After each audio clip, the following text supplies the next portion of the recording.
adui mbaya kama muda, kwa sababu ukiondoka haurudiji nyuma huo muda. Huo muda wako kurudi kweli. Yaani ukipita muda au kurudi tena, kurudia labda katika dunia nyingine. Sio dunia hii sasa, katika dunia nyingine. Yaani when times go, hauwezi kurudia mwaka ulivyokuwa kuna miaka 13. Never.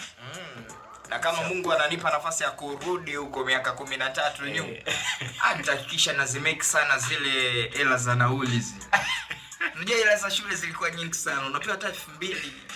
Unaenda nauli 200 kipindi kile nauli 100. Nilikuwa napewa 5000. Naona. Nilikuwa napewa 5000. So muda wote lakini. Kwa sababu nilikuwa napewa 5000 mzee akiwa vizuri.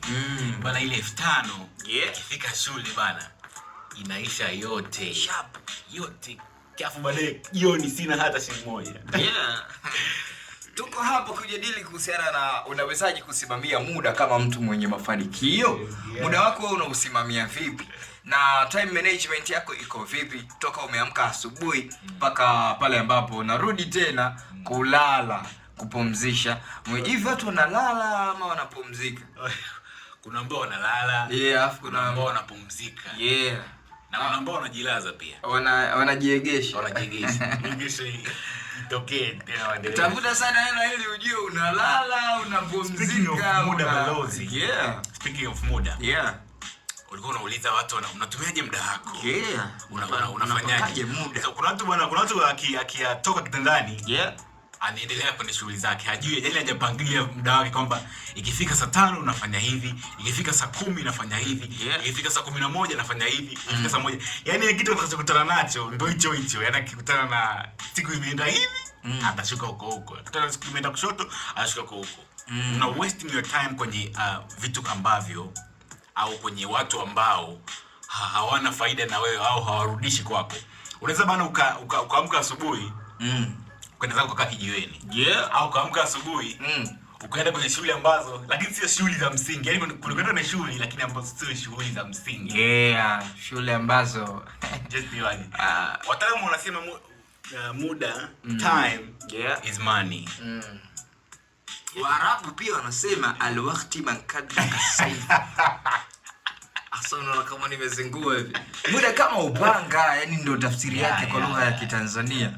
Sawa, al-waqti kasayf. Muda kama upanga. Lugha fulani hivi zimelala mshikaji wa Golden. Usishangae. Sawa? Kuna namna unatakiwa uwe na time management kama mtu ambaye amefanikiwa, kwa sababu mtu ambaye amefanikia kitu cha kwanza ambacho wako nacho ni nidhamu. Sawa, unatakiwa uwe na nidhamu ya muda wako. Sawa, lakini pia unatakiwa kulenga mambo makuu zaidi. Mbona? Kulenga mambo makuu zaidi hii inakusaidia. Sawa, lakini pia kutumia mbinu sahihi za kupanga siku yako. Usiamke tu asubuhi alafu huna ratiba. Yaani wewe mtu akikupigia simu, uko wapi? Unaambia niko nyumbani. Njoo, umeenda. Hivi balozi, unahisi kutunza muda au kupangilia muda wako kama umepanga vitu vyako 1 2 3 unavyofanya siku nzima, kunasaidia wewe kupata mafanikio au kunaongezesha wewe kwenye consistency ya mafanikio? Of course. Kwa sababu watu ambao wamefanikia ama wamefanikiwa ni wale watu ambao wanatumia hiyo sheria ya kwamba you must have yani ratiba ya siku.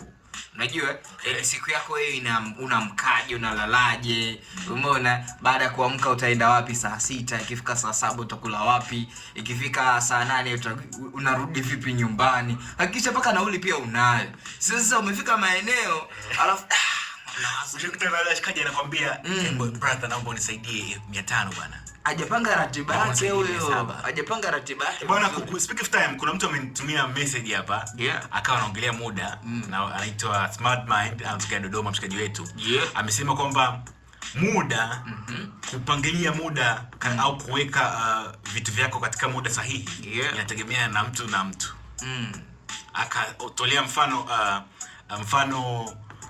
watu wanaofanya kazi hawa watu wanaofanya kazi za ambazo za kila siku hizi wanaitwa mabalozi. Si balozi wewe lakini. So mimi.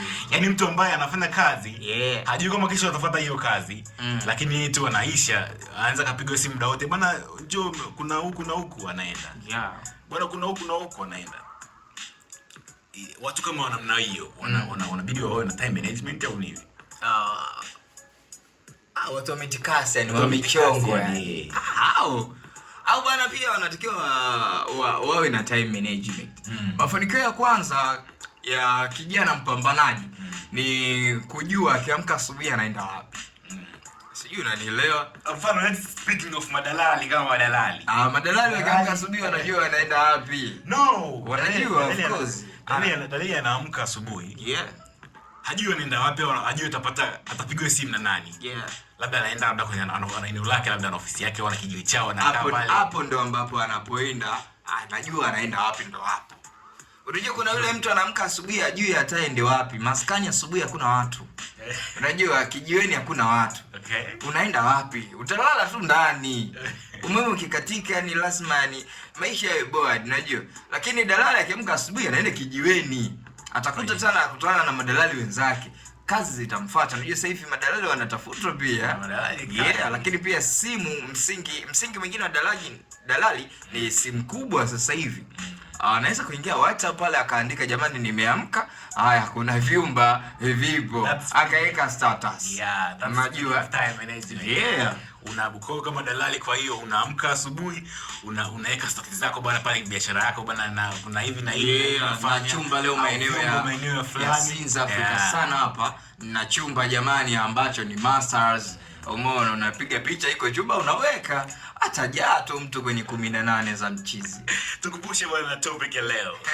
Bana leo tunakusanua kuhusiana na unawezaje kusimamia muda kama mtu ambaye amefanikiwa. By the way, tunaona watu ambao wamefanikiwa. Nishaye kupitia moja ya mahojiano ya mheshimiwa ama utajiri Mohamed Dewji.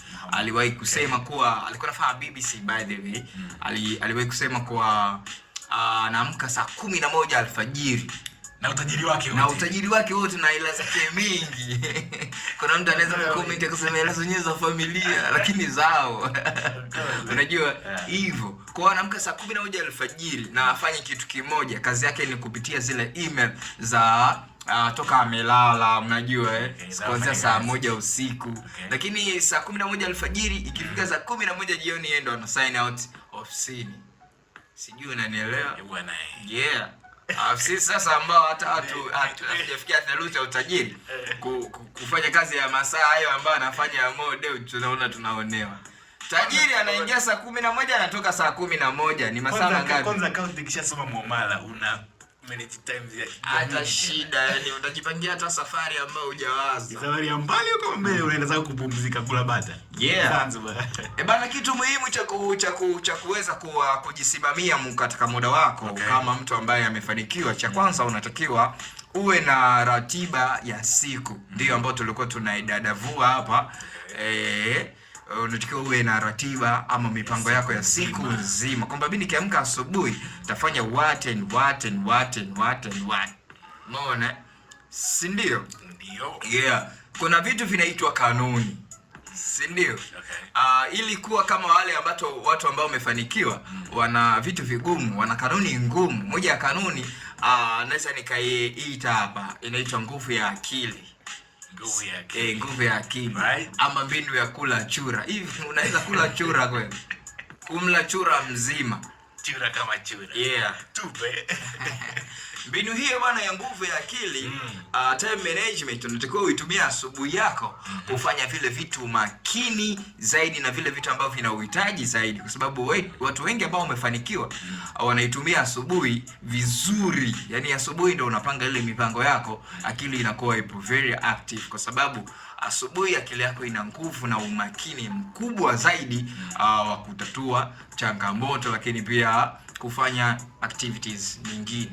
So asubuhi, watu wa asubuhi by the way wana energy. Ndio maana unaona hata morning center asubuhi kahawa, so licha ya kuwa kahawa nyingi najua ni nguvu ya kahawa, lakini lile vibe lile na asubuhi ni kwa sababu akili ipo very active. Mungu asubuhi tunatoa mapoint ikiwa asubuhi vitu vinakuwa sijui unanielewa. Yeah, lakini pia kuna hii mbinu ya kuanza na kitu kigumu. Sawa, asubuhi yako usifanye nyepesi. Sawa, fanya kazi ngumu asubuhi, na sio tu ngumu, pia muhimu zaidi asubuhi na mapema kabla ya kazi nyingine. Kwa sababu kadri muda unavyoenda, unavyozidi kwenda, ndivyo ambavyo ule